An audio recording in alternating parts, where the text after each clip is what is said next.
Henri Blocher, vous avez animé ici à la conférence Évangile 21 un atelier avec Mike Evans sur la persévérance dans le ministère. C'était un moment agréable hier. Ouais.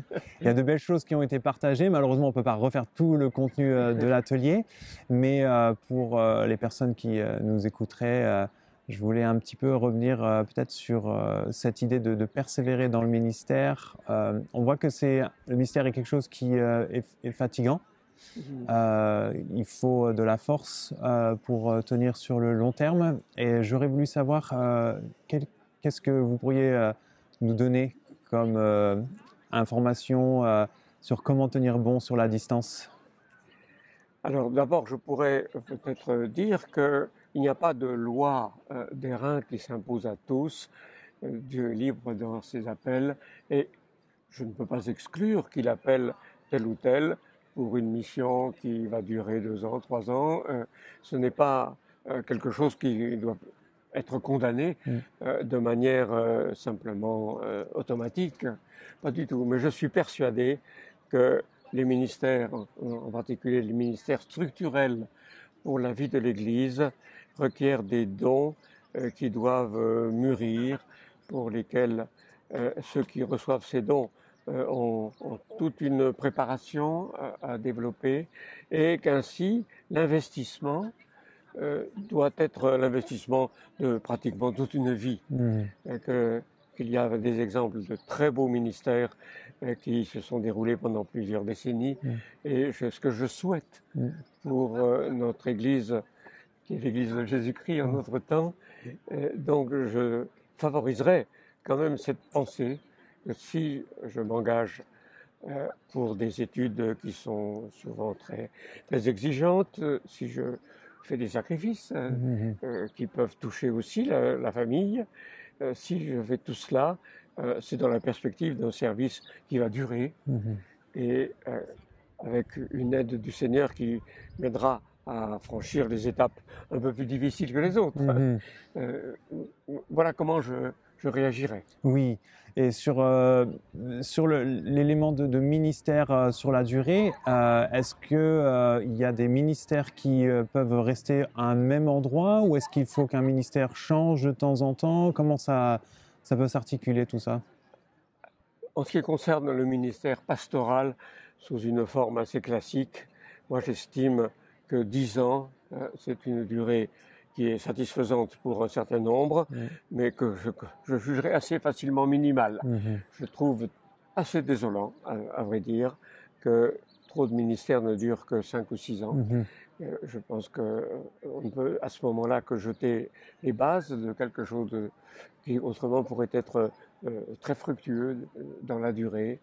Et il y a des ministères au-delà de 20 ans dont j'entends parler et qui me réjouissent.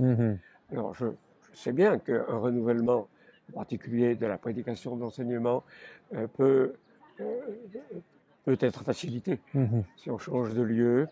Et je pense aussi qu'il y a toujours le danger qu'un pasteur façonne un peu trop une église à son image et qu'il ait ses amis, ceux qui lui ont une dette de reconnaissance particulière et que du coup, l'église soit un peu trop l'église de ce pasteur. Mais en même temps, un ministère équilibré où il partage la tâche avec d'autres et qui dure, cela me semble très beau à la gloire de Dieu.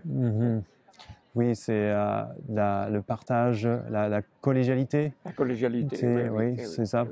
Ah oui. Le pasteur n'est pas le monarque dans l'Église. Ça, c'est un modèle qu'il faut vraiment combattre. Oui, le leadership dans l'Église est souvent employé au pluriel. On parle des anciens. Oui, je pense que le pasteur est un ancien spécialisé qui a l'avantage du plein temps. Et malheureusement, les réactions communes du groupe poussent alors à l'isoler du reste des responsables. Mais théologiquement, spirituellement, je pense qu'il est l'un des anciens et que la tâche est collégiale. Oui, je trouve qu'il y a un beau soutien qu'il peut apporter, surtout que le pasteur, comme l'enseignant, peut-être parfois sous le feu de la critique, du soutien. Inévitable, inévitable. Et si je transitionne par rapport à ce sujet d'être sous la critique, parfois le ministère d'enseignement nécessite qu'on prenne des positions. Est-ce que dans votre ministère, vous avez connu de telles prises de position? On sait que ça peut être coûteux. Comment vous avez vécu ces moments? Alors, j'ai connu des oppositions. J'ai un souvenir assez précis d'une invitation qui m'avait été adressée d'une série de réunions. Et puis, ça a été annulé au dernier moment. Je suis à peu près sûr que c'est à cause de certaines de mes vues sur le début de la Genèse ou en eschatologie, je ne sais, l'une ou l'autre, qui ne plaisait pas à certains frères et sœurs, que la chose a été annulée. Mais j'ai très peu souffert. Donc, je ne peux pas vraiment me plaindre. Mais c'est vrai que j'ai rencontré une certaine opposition. Et j'ai essayé de ne pas être provocant, de ne pas mettre trop d'agressivité quand je plaidais pour des choses qui n'étaient pas très couramment reçues. Mais moi, je ne peux pas dire que j'ai souffert. D'accord. Le ministère, c'est un lieu où on a des convictions.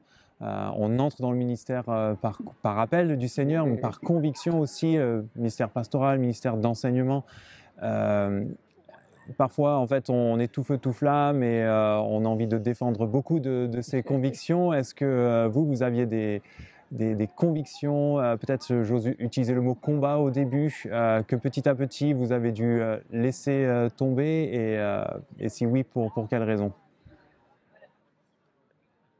Je pense que j'ai pu clarifier les éléments de mes convictions très tôt. Effectivement, dans le temps de mes études et peut-être immédiatement après, quand même certains points tout à fait déterminants de ma vision de l'enseignement biblique se sont précisés et j'ai eu là des changements. Par exemple, c'était un des tout premiers changements sur l'anthropologie biblique. Je sais que mon père s'était à ce moment-là un tout petit peu inquiété, en disant « Oh, mais il change très vite ». Mais après cette période de mise en place, je crois que j'ai très peu modifié, en fait. Très peu modifié. C'est plus peut-être dans la manière de faire, où j'ai cherché toujours plus d'irénisme dans la forme, que j'ai pu évoluer. J'ai pu évaluer aussi plus favorablement certaines autres positions, mais sans que les miennes changent beaucoup, en tout cas, selon l'impression que j'en ai eue. Oui, c'est quelque chose qu'on ressent et qu'on voit dans vos écrits, la charité. Quand je reprends des notes que j'ai écrites il y a 40 ans, je n'ai pas l'impression d'avoir beaucoup changé. Alors on dit qu'il n'y a que les imbéciles et les morts qui ne changent pas. Eh bien... Super. Merci beaucoup, Henri Blocher. Voilà, merci.